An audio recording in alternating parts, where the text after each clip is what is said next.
0.75%.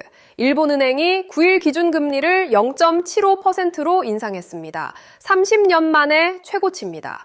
일본은 1995년 이후로 단 한 번도 기준금리가 0.5%를 넘은 적이 없었습니다. 0.5%의 벽이라고 불렸죠. 그런데 이 벽이 드디어 무너졌습니다. 올해 일본은행이 금리를 올린 총 폭은 0.5%포인트, 1990년 이후 최대 인상폭입니다. 일본의 11월 물가 상승률은 3%, 44개월 연속 목표치를 넘고 있어요. 왜 일본이 갑자기 금리를 올린 걸까요? 30년 동안 지켜온 벽을 왜 지금 깬 걸까요? 한국 경제에는 어떤 영향이 있을까요? 오늘은 일본 기준금리 0.75% 인상의 원인과 파장을 날카롭게 분석해 보겠습니다. 구체적인 숫자부터 보겠습니다. 일본은행은 99일까지 이틀간 회의를 열고 기준금리를 0.5%에서 0.75%로 올렸습니다. 정책위원 9명 전원이 찬성했어요. 1995년 이후 30년 만에 최고입니다. 당시 일본은 버블 경제 붕괴 직후였고 9월에 금리를 1%에서 0.5%로 낮췄습니다. 그 이후로 30년 동안 금리가 0.5%를 넘은 적이 없었어요. 올해 금리 인상 추이를 보면 더 놀랍습니다. 작년 3월 17년 만에 마이너스 금리를 종료했고 작년 7월 0.25%로 올해 1월 0.5%로 그리고 오늘 0.75%로 올렸습니다. 올해만 0.5%포인트를 올린 건데 이게 1990년 이후 최대입니다. 1990년에는 1.75%포인트를 올렸었거든요. 일본은행이 왜 지금 금리를 올린 걸까요? 첫 번째 이유는 물가 상승입니다. 일본의 11월 근원 소비자 물가 지수는 전년 대비 3%나 올랐어요. 더 놀라운 건 44개월 연속으로 목표치인 2% 이상을 유지하고 있다는 겁니다. 거의 4년 동안 계속 물가가 목표치를 넘어서 오른 거예요.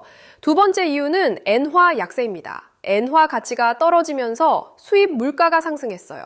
이게 전체 물가로 이어지니까 서민들의 생활이 어려워지는 거죠.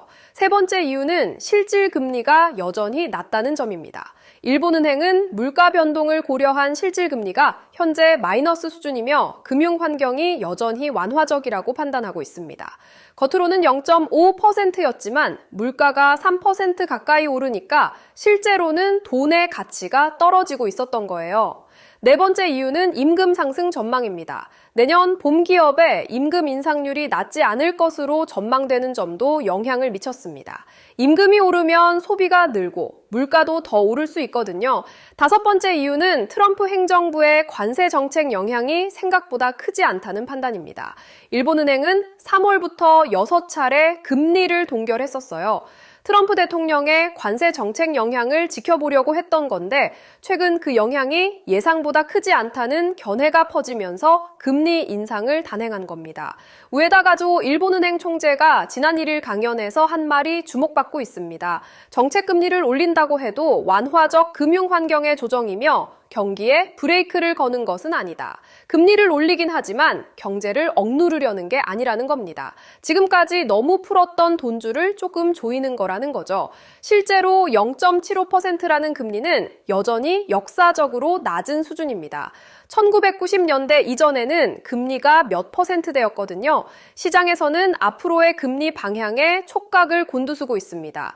니케이 신문은 2026년 말에는 1% 이상까지 오를 것이라는 견해가 우세하다고 전했습니다.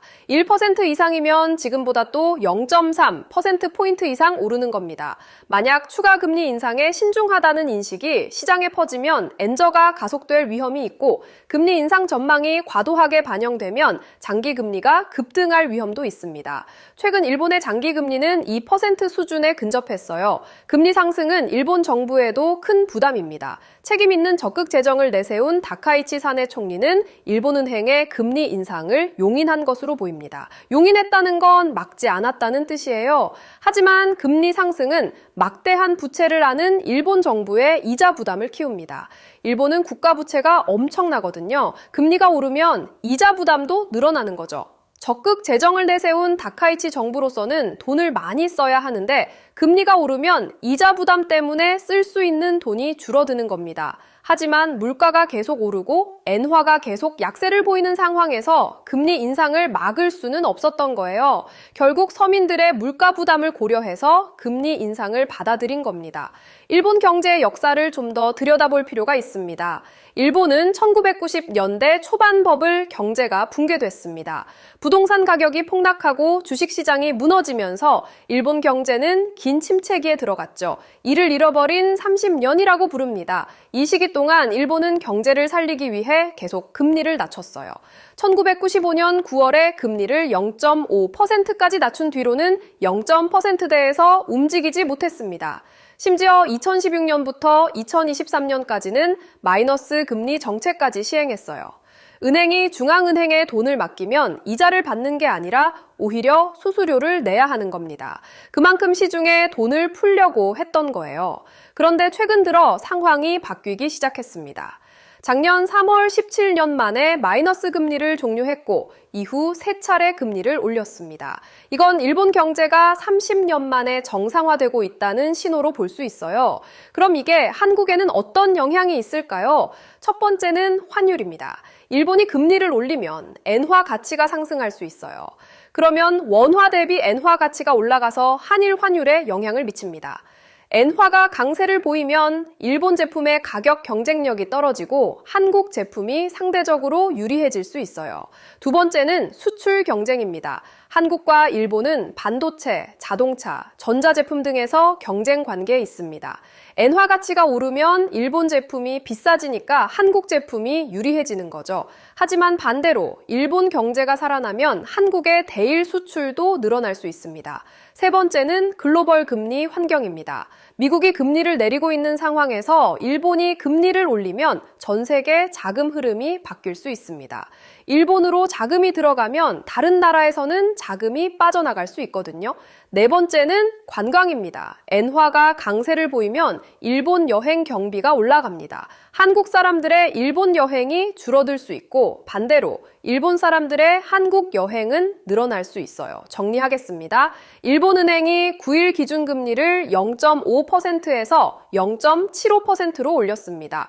30년 만에 0.5%의 벽을 깬 겁니다.